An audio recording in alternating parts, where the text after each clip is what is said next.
The year is 479 BC. Greece is about to be destroyed. Athens is now in ruins. Its temples are still smoking from Persian fire. Across the flatlands of Boeotia, a huge Persian army waits, an army bigger, richer, and more dangerous than anything the free cities of Greece could bring together. Leading it is Mardonius, cousin of King Xerxes. He wants to crush the last bit of fighting back. But on this day, on the fields near Platea, farmers wearing bronze armor, Spartan warriors and Athenian soldiers would stand shoulder to shoulder. They weren't fighting for an empire or for a king. They were fighting for their homes, their freedom, and the survival of Greece itself. What happened next was not just a battle, but the final fight that would decide the fate of Western civilization. It's late August, 479 BC. The summer sun is beating down on the Boeotian plain, a place that's about to become a chessboard for one of ancient history's most important battles. The Persians, led by Mardonius, had carefully picked their spot. They'd built a strong camp with wooden walls on the north side of the Aesopus River,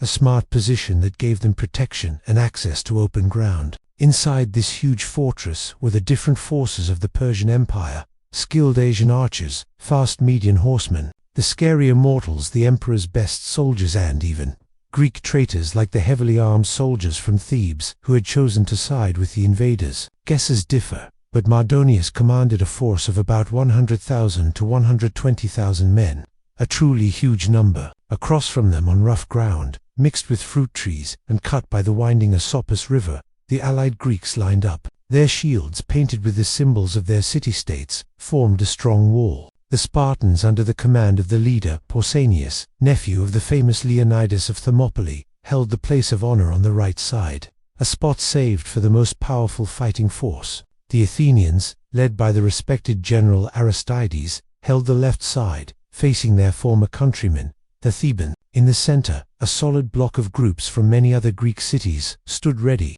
their rough count, around 80,000 men, almost all heavily armored soldiers. Citizen soldiers fighting not for a king but for their very way of life. For 11 long days straight, neither side moved. It was a tense mind game. The Persians with their better horsemen really wanted open ground, where their cavalry could move around and surround the slower Greek soldiers. The Greeks, on the other hand, stubbornly stayed on the slopes and rough ground, knowing that such ground would slow down cavalry charges and leave the lightly armored Persian archers and soldiers with their thin wooden shields open to the deadly stabs of Greek spears. It was a perfect standoff, a long test of who would give up first. As the days went on, food supplies ran low, and water became more valuable than gold. The harsh reality of war began to hurt badly. Persian horsemen constantly attacked the Greek supply wagons, hitting their lifelines. Then, in a serious blow, they managed to capture the Gargantuan spring, the only good source of fresh water for the Greek army. Greek confidence, already shaky from watching Athens burn, not once but twice, began to break under the pressure. Something had to change. Under the cover of moonlight, the Greek commanders, including Pausanias and Aristides, met for a serious meeting. They decided the entire army would move back under cover of darkness to a new ridge closer to Platea, a position that had its own water wells and a narrower front line. This narrower front was important because it would cancel out the Persian number advantage, forcing them to fight on more equal terms. It was a smart plan, a risky move if everyone kept their discipline. Spoiler alert, they almost did. As evening got darker, the retreat began. Thousands of heavily armed men trying to move quietly and in formation across bumpy, unfamiliar ground in the middle of the night. It was a nightmare waiting to happen. The right side Spartans and Tegeons, led by Pausanias, moved off first, their bronze armor clinking softly, their footsteps quiet. Then came the middle groups, a nervous mass of different city-states trying to stay together. Finally, the Athenians at the back began their move. But moonlight, even on a clear night, can fool you. The rough ground with its hidden ditches and rocky areas proved dangerous. And then there were the horn calls mixed up, confusing, scrambling the columns and causing doubt. Units got separated. Lines became tangled. What was supposed to be an orderly, disciplined move quickly turned into something much more messy. When the first rays of dawn lit up the eastern sky, they showed a sight that must have sent shivers down the backs of the Greek commanders. The army wasn't in one neat repositioned line. Oh no. Instead, they were stretched out, broken into 3 separate isolated groups, with huge half-mile gaps between them. It was a disaster waiting to happen. Mardonius, the Persian commander, looked at the scene from his high spot, unable to believe his luck. From where he stood, it looked like a complete retreat. The Greeks, he thought, were finally running away in panic,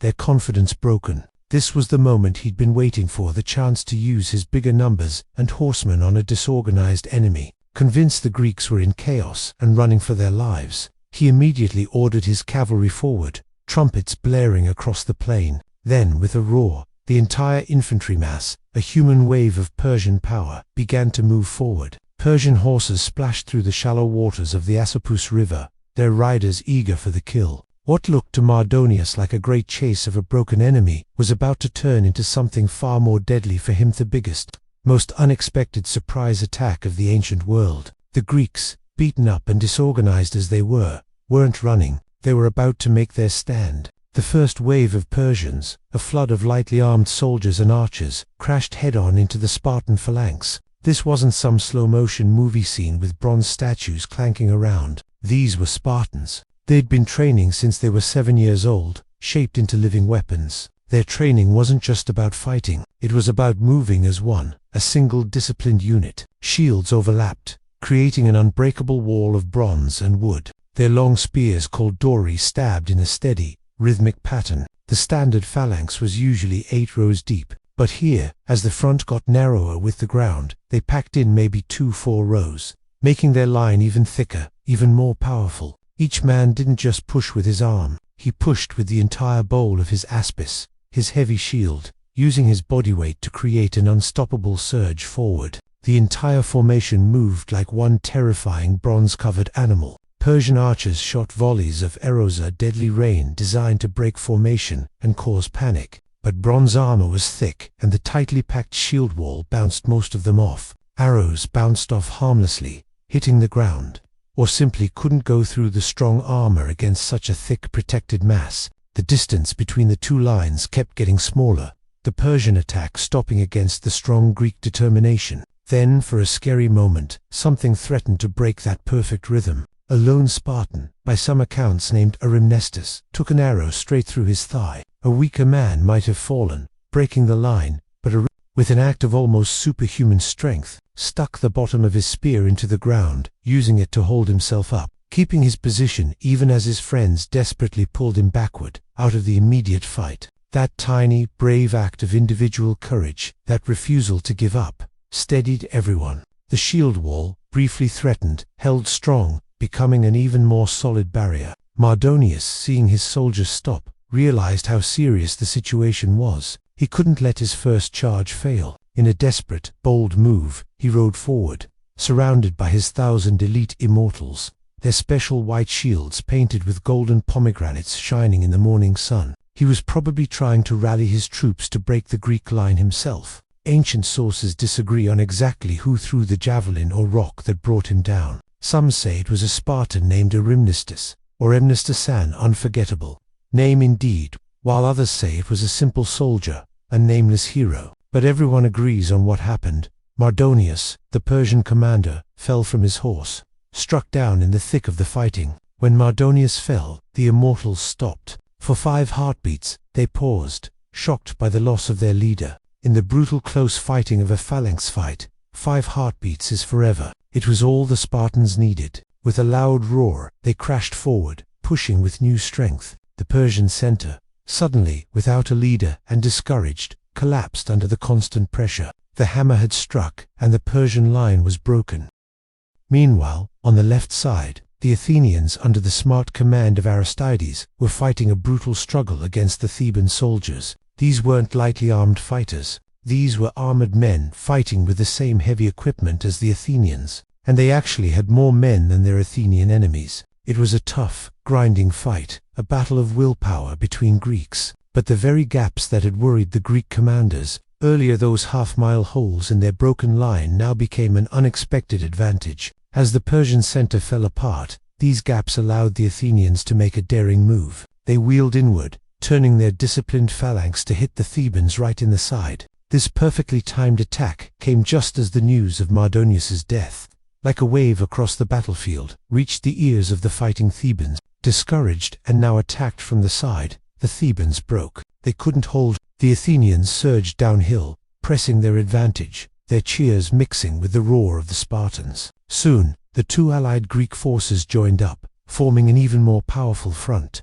Together, the Spartans and Athenians drove the remaining enemy forces without stopping toward the wooden fence of the Persian camp. Desperate, the Persian cavalry tried to cover the retreat, trying to slow the Greek chase. But the ground, which had already proved so difficult for the Persians, now hurt them again. The ground was cut by thick vines and water ditches, turning the plain into a dangerous obstacle course. Horses stumbled, their legs getting tangled, throwing their riders to the ground. The cavalry, usually so effective, became stuck, unable to mount a good counterattack or protect their running comrades. By midday, what had started as a messy morning had turned into a total defeat for the Persians. The Persians had spent weeks turning their camp into a strong, temporary fortress. It had dirt walls, sharpened stakes driven into the ground, and a ditch wide enough to be beyond a spear throw. It was designed quite cleverly to keep the Greeks out. But today, with their field army broken and running, it became a death trap, designed to keep the Persians in. The Greeks, now a rushing, unstoppable force, came down upon the camp. They piled up dried bushes against the wooden walls, setting it on fire. They jammed the gates with abandoned wagons and anything else they could find, stopping escape. Archaeologists, centuries later, would still find a thick layer of ash at the site, a silent reminder of the violence of that day. The killing inside the camp was terrible, an act of brutal revenge for the destruction of Athens and years of Persian attacks. Herodotus, the ancient historian, claims a shocking 100,000 Persians died. Modern scholars, using more careful guesses, suggest maybe 30,000 to 50,000, but either way, it was nothing short of total destruction. Very few escaped the killing. Among the treasures captured were things that must have amazed the winning Greek farmers: fancy sword holders, beautifully made gold drinking cups, and even exotic packed camel sites most of these men had never seen in their lives. These weren't just prizes.